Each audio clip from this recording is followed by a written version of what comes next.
Compound interest, அதாவது கூட்டு வட்டியில இந்த மாடல் சம் எக்ஸாம்ஸ்ல அடிக்கடி கேட்குறாங்க. ஸோ இந்த மாடல் சம் கேட்டாங்களா வித்தவுட் ஃபார்முலா யூஸ் பண்ணாம குயிக்கா எப்படி சால்வ் பண்ணலாம்னு பார்க்கலாம்.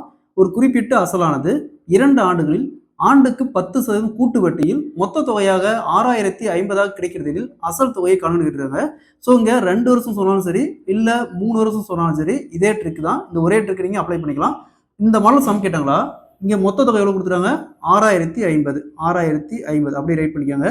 பெருக்கல் வட்டி 10%. ஸோ 10% எப்படி எழுதுவோம்? 10 வகுத்தல் சதவீதத்துக்கு 100. ஸோ 0 0 அப்படியே கேன்சல் ஆயிரும். இப்போ பேலன்ஸ் என்ன இருக்கும்? 1 வகுத்தல் 10 இருக்கும்.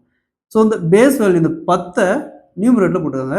வகுத்தல் இதை ரெண்டையும் ஆட் பண்ணி 10 + 1 11 அதை டினாமினேட்டர் போட்டுக்கோங்க. Into 2 time. ஸோ இங்க 2 வருஷம் சொன்னதுனால 2 டைம். இதே கொஸ்டின்ல 3 வருஷம் சொன்னாங்களா சேம் இதே மெத்தட் தான். சரிங்களா? நெக்ஸ்ட் 11 × 11 121. ஸோ 605 121 கேன்சல் பண்ணா 5.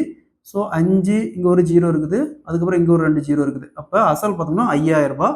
Option D is the correct answer. இதே மாதிரி இந்த சம் பாருங்க. ஒரு குறிப்பிட்ட அசலானது 2 ஆண்டுகளில் ஆண்டுக்கு 5% கூட்டு வட்டியில் மொத்த தொகையாக 13,230 கிடைக்குது அப்படின்னா அசல் என்ன கேட்குறாங்க. இதே மாதிரி தான் இந்த சம். இந்த சம்மை சால்வ் பண்ணிக்கிற ஆன்சரை கமெண்ட்ல போடுங்க.